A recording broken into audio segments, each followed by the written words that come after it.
Hey y'all, my name is CarolineINSPIRES Bennett, born and raised in North Tulsa, Oklahoma. I have been in Columbus, Ohio now for 7 years.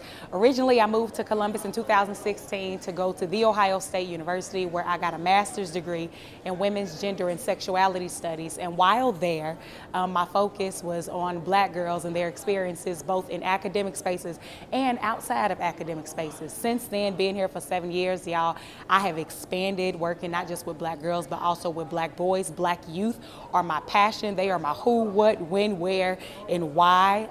My philosophy when it comes to young people, it doesn't matter if I'm singing, speaking, doing poetry, rapping, writing books. Everything that I do is grounded around this philosophy that young people have a right and a reason to survive, thrive, come alive, and let their light shine in every single space in which they occupy. Specifically about my engagement with young people, y'all, as an artist, what I have learned is that I think we are the most, and I say we, and I'm going to be specific about Black people, but then I'm going to be even more specific about Black youth. We're the most creative beings on planet Earth and even any other kind of planet that exists, all right? And I think that when it comes to young people, there's so much power in the arts. So when we think about young people, a lot of young people that I work with, they'll be like, I'm not an artist, I don't do art. And I think that has a lot to do with the school systems. When we think about when funding happened, when people were, administrators were cutting funding, a lot of the areas in which funding was cut was from the arts.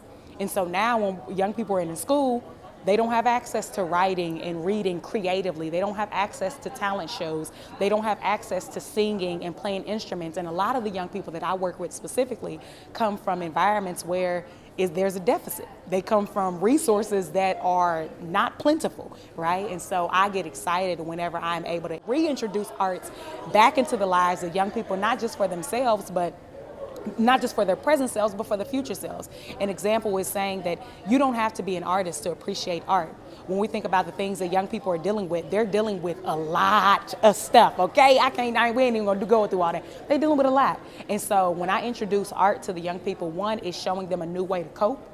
We're in an age now where you got young people who are drinking. You got younger, they not 21, they drinking, they smoking, they doing everything that you can put your mind to. That's what they're doing to cope. And so I introduce arts in a way to say, you don't have to be an artist, a poet, a singer, or a dancer to appreciate it. But let me take you to some of the free spaces in Columbus, and or even if it's not a free space, let me pay for your way for you to go and experience the words and the healing of somebody else so that you too can know the power of art. But then also, for those young people who are artists, their gift just has to be honed. I enjoy waking up every day connecting with young people to help them hone their gift. Artists, choreographers, poets, singers, writers, videographers, you have painters. I get to work with those young people specifically. Those people want to be speakers so that their art can not just save them, but it can save their families, save their communities, save their neighborhoods. And so that's the work that I get to do, engaging with young people.